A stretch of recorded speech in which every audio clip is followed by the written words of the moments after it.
Hi, this is Owen Schumacher. Close enough. I'll be your host for this Popcycle. Okay, this time not close enough. Proposed and endorsed by Gregory L. Ulmer, a Popcycle is a creative and heuristic exercise by which one, in a storm of free associative and interdisciplinary associations, produces a constellation-like sequence of interrelated notions and stories to profound and thought-provoking effect. And a Popcycle is something you lick on a lazy Sunday afternoon. I apologize for that. So, to return to my explanation of the Popcycle, I ran through it sort of quickly, so allow me to slow down. An invention process introduced by Gregory L. Ulmer, a Popcycle is, in Ulmer's own words, defined and propelled by a kind of circulation of ideas through the principal discourses and their institutions organizing our culture, without being able to identify any one level as origin. Now, when Ulmer says that the Popcycle is an inventive technique motivated and characterized by the circulation of ideas through the principal discourses and their institutions, by that he means that the Popcycle freely considers, in the same breath, discourses from all institutions, meaning from everywhere. So, essentially, not unlike the way in which the human brain is itself interdisciplinary in how it free associatively connects words, ideas, images, etc., the Popcycle likewise makes no distinction between, and in fact encourages the playful merger of, academic knowledge, college stuff, explanatory knowledge, K-12 stuff, common sense understanding, family stuff, and myth, pop culture stuff. Thus, the combinatory freedom by which the Popcycle draws on all such sources of knowledge is one which may, for instance, produce a Popcycle which goes... My favorite movie growing up was Dirty Dancing. Family and pop culture stuff. Jennifer Grey's character was a young Jewish American vacationing with her family in the Catskill Mountains. K-12 stuff. Throughout the 20th century, the Catskill Mountains were colloquially referred to as the Borscht Belt, whose resorts were the starting place for some of America's great Jewish comedians, like Rodney Dangerfield, Joan Rivers, and Mel Brooks, who famously went on to write and direct The Producers, a deliberately off-color spoof of Adolf Hitler, the infamous leader of Germany during World War II, no doubt the most violent and costly war of the 20th century. College stuff? Yeah, that got really serious, if academic in tone, didn't it? Look, go see The Producers, guys.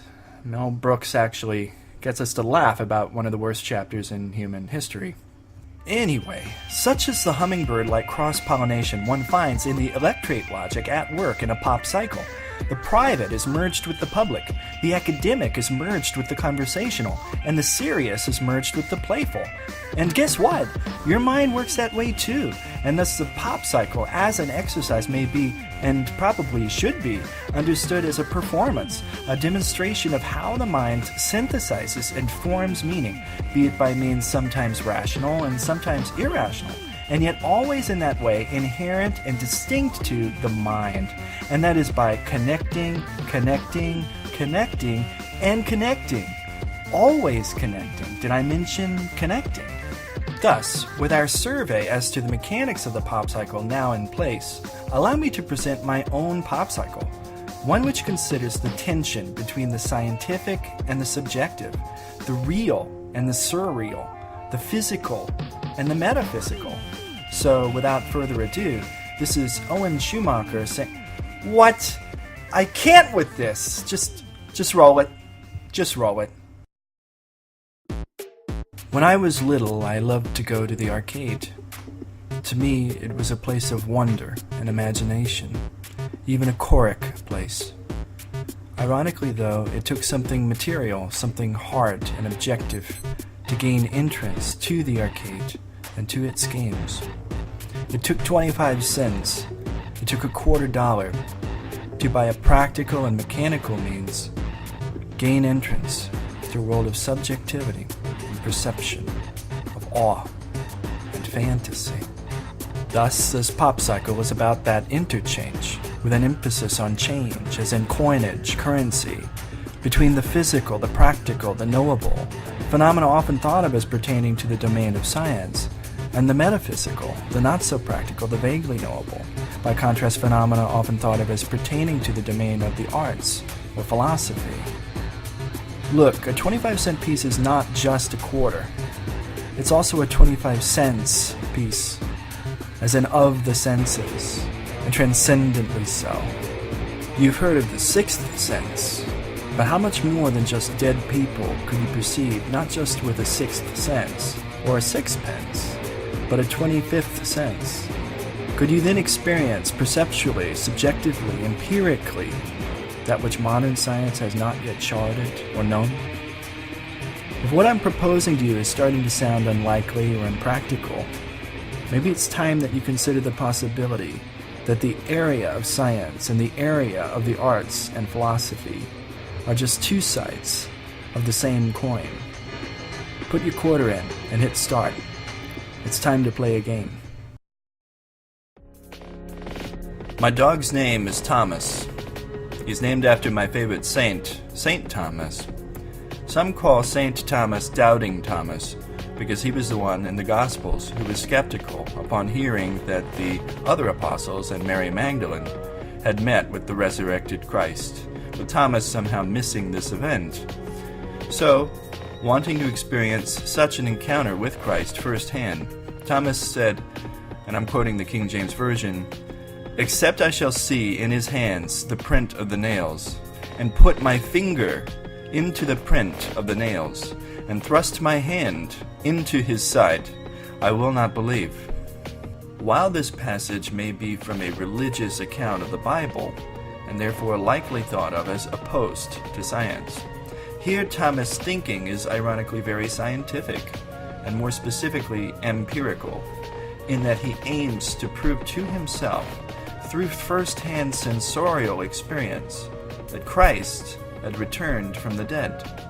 What Thomas was after was science, gained through personal experience.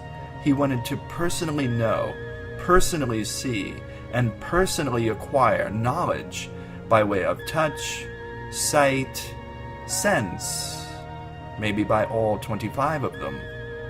That's why he's my favorite saint.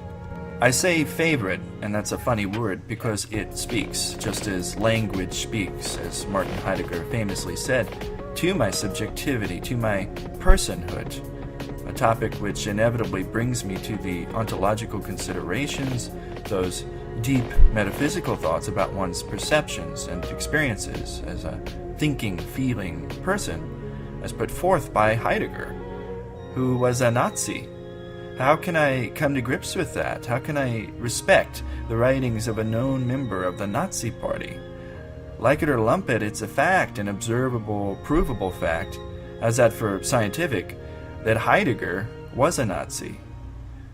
It's funny, I have fond memories of me and my dad sitting on the couch and watching on VHS tape that old documentary series, Victory at Sea, which documented how the U.S. military, especially the Navy, took on the Japanese and the Nazis, Mr. Heidegger, in World War II.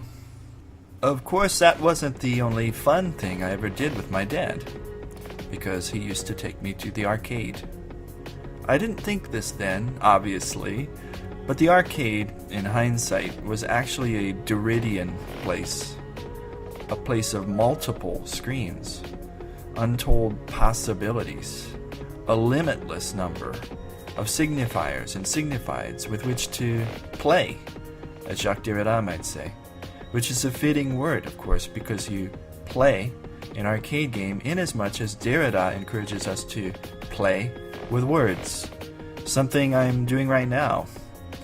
In the arcade, though, for all my play, for all my choric ecstasy in a place of such limitless imagination, it's ironic that my favorite game was called Final Fight, which was one of the first great games of the so-called beat-em-up genre, a genre which to this day remains my favorite.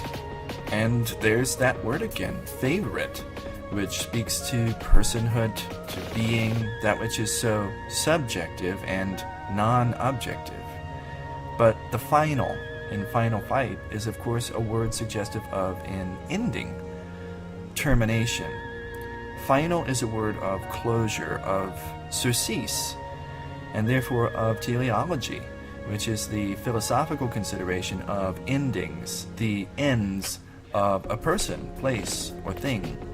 It's a teleological word, final, and thus also in turn to do with boundaries, measurement, and science, because to consider the end of a phenomenon, person, place, or thing, is to presuppose that same phenomenon has a middle, and, as is usually the case, a beginning.